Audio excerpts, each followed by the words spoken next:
ইনি সেই মানুষ যিনি হৃৎস্পন্দনের ছন্দকে জীবন্ত রেখেছেন।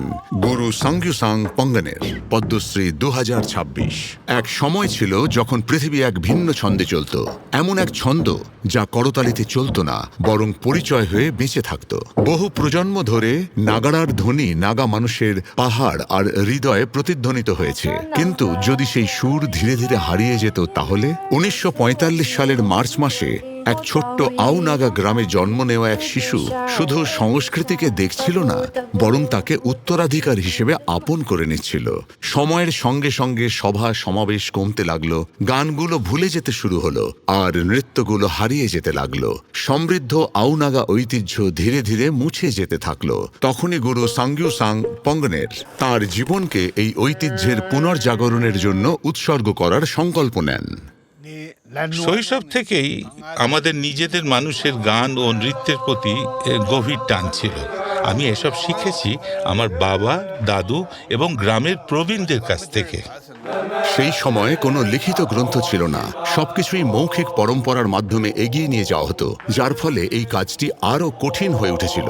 যখন নতুন চিন্তাধারা পুরনো পরম্পরার জায়গা নিতে শুরু করল, তখন তাকে এক কঠিন সংগ্রামের মুখোমুখি হতে হয়েছিল। তিনি কোনো আর্থিক সহায়তা ছাড়াই নিজের স্থায়ী চাকরি ছেড়ে দেন এবং গ্রামে গ্রামে ঘুরে পরিবেশনা করতে শুরু করেন, যার জন্য সমাজ প্রায় তাকে উপহাসও করত। কিন্তু আউনাগা আত্মার মতোই তিনি হার মানেননি।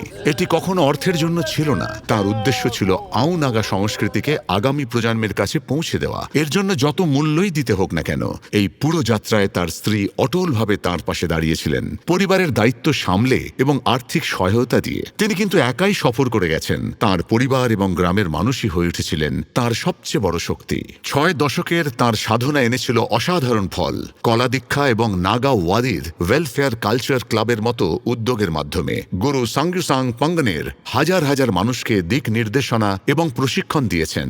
আজ তিনি আউনাগা লোক পরম্পরার সবচেয়ে প্রবীণ গুরু। তার মৌলিক লোকসৃষ্টিগুলি স্থানীয়, জাতীয় এবং আন্তর্জাতিক মঞ্চে পরিবেশিত হয়। কিন্তু আজও 81 বছর বয়সে তার কাজ শেষ হয়নি। আমার দরজা সবসময় সেই প্রতিটি তরুণের জন্য খোলা, যার শেখার ইচ্ছে আছে।